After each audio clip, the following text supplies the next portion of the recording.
Salam sejahtera untuk kita semua.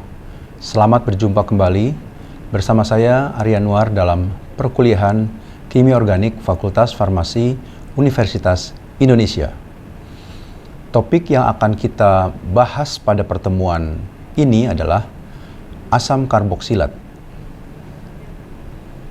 Dengan mempelajari modul ini, mahasiswa diharapkan mampu menjelaskan berbagai aspek terkait dengan senyawa asam karboksilat, khususnya tata nama, sintesis sederhana, dan reaksi kimia yang menyertai. Berikut adalah referensi yang dapat digunakan untuk mempelajari lebih lanjut tentang topik ini.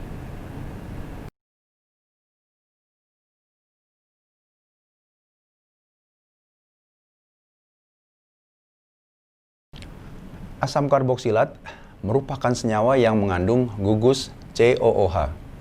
Asam karboksilat telah diketahui luas memiliki banyak turunan dan fungsi penting dalam jalur metabolisme pada makhluk hidup.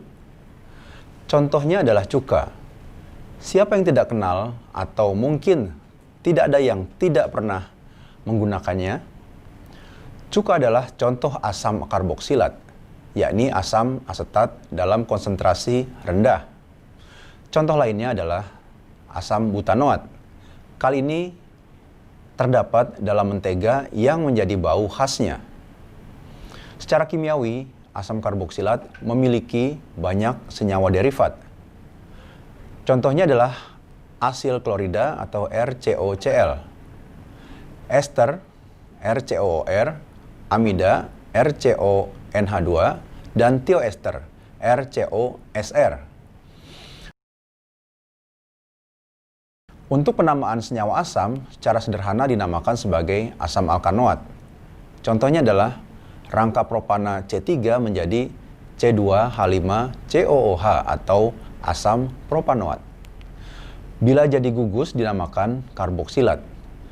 Berikut adalah beberapa contoh penamaan trivial yang telah dikenal secara luas untuk asam karboksilat. Ada asam format yang memiliki nama UPEC asam metanoat atau HCCOH, asam asetat dengan nama UPEC asam etanoat, dan banyak contoh lainnya. Beberapa senyawa dikarboksilat atau memiliki dua gugus asam karboksilat juga dikenal dengan nama trivialnya. Contohnya adalah asam glutarat dengan rumus struktur sebagai berikut. Ada juga asam adipat, asam maleat, dan asam fumarat yang merupakan isomer dan beberapa contoh asam dikarboksilat lainnya.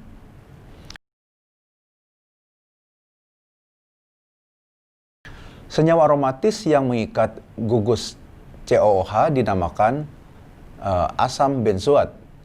Apabila mengikat satu lagi asam karboksilat, maka namanya berubah menjadi asam dengan substituen, yaitu asam 1,2-benzena dikarboksilat.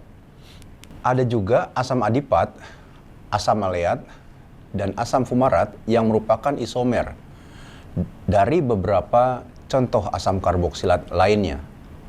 Senyawa aromatis yang mengikat gugus COOH bernama asam benzoat dengan asam menjadi substituen, yakni asam 1,2-benzena dikarboksilat. Ada juga penamaan yang umum digunakan dalam senyawa kimia, khususnya asam, yakni penamaan dengan huruf Yunani yang menunjukkan posisi substituen dengan acuan gugus karboksilat. Contohnya adalah posisi alfa berarti berada pada atom karbon tetangga gugus karboksilat. Posisi beta berarti pada posisi atom karbon kedua setelah gugus karboksilat, dan seterusnya. Untuk sifat fisika dan kimianya, atom karbon pada gugus karboksil memiliki hibridisasi sp2 sehingga gugus karboksilat berbentuk planar dengan ikatan C, CO, dan OCO pada sudut sekitar 120 derajat. Asam karboksilat memiliki ikatan hidrogen dalam bentuk dimerik. Hal ini menyebabkan titik didihnya jauh melebihi senyawa lain dengan jumlah atom karbon rangka yang sama. Contohnya, titik didih asam asetat 117,9 derajat Celcius jauh lebih tinggi dari etanol dengan titik didih 78,3 derajat Celcius. Asam karboksilat memiliki sifat asam, sehingga bereaksi dengan basa membentuk garam karboksilat. Asam karboksilat umumnya sukar larut dalam air, terutama dengan rangka atom karbon lebih besar dari 6. Tetapi garamnya sangat larut dalam air. Gugus atau substituen lain pada asam karboksilat dapat mempengaruhi keasamannya. Apabila terdapat efek induktif yang disebabkan oleh gugus penarik elektron, maka hal ini dapat mempengaruhi stabilitas anion. Hal ini dapat mempengaruhi tingkat keasaman senyawa asam karboksilat. Contohnya, apabila asam etanoat disubstitusi gugus hidroksil pada salah satu atom hidrogennya, maka pKa-nya akan turun. Dan apabila 3 atom hidrogennya disubstitusi oleh atom fluor, maka pKa-nya akan drastis menjadi turun. Penurunan pKa ini menjadi indikator dari peningkatan kekuatan asamnya. Efek induktif ini dipengaruhi oleh jarak dari gugus karboksil. Semakin dekat jaraknya, maka akan semakin kuat efek induktifnya.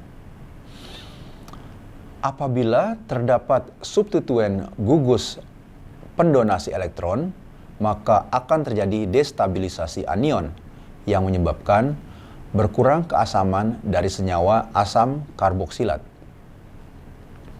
Asam karboksilat dapat disintesis dari oksidasi alkohol primer, oksidasi benzen teroksidasi alkil, hidrolisis nitril, ataupun karboksilasi dengan reagen Grignard. Jalur oksidasi asam karboksilat dapat diproduksi dari alkohol primer atau aldehid, umumnya dengan CrO3 suasana asam. Untuk senyawa aromatis, substituen metil dapat dioksidasi dengan kalium permanganat suhu 95 derajat Celcius, menghasilkan gugus karboksilat. Untuk hidrolisis nitril, terjadi penggantian gugus easy living group alkil halida menjadi sianida, diikuti oleh hidrolisis nitril RX menjadi RCN menjadi RCOOH. Hal yang perlu diingat adalah terdapat penambahan 1 atom karbon dalam proses ini. Untuk karboksilasi dengan reagen Grignard, reaksi dengan reagen Grignard dilewatkan CO2 menghasilkan logam karboksilat atau reaksi nukleofilik, diakhiri protonasi oleh asam encer, misalnya HCl. Dalam tubuh terjadi reaksi serupa dengan karbanion stabil, seperti asetil koenzim A yang dikarboksilasi menjadi malonyl koenzim A. Untuk reaksi asam karboksilat meliputi reduksi, deprotonasi, substitusi alfa, dan substitusi nukleofilik. Reaksi reduksi sudah dipelajari pada bagian alkohol dan karbonil. Untuk reaksi berikutnya akan kita pelajari pada bagian kedua. Demikianlah pertemuan perkuliahan ini tentang asam karboksilat. Pertemuan berikutnya kita akan membahas mengenai senyawa turunan asam karboksilat. Atas perhatiannya saya ucapkan terima kasih. Salam sejahtera bagi kita semua.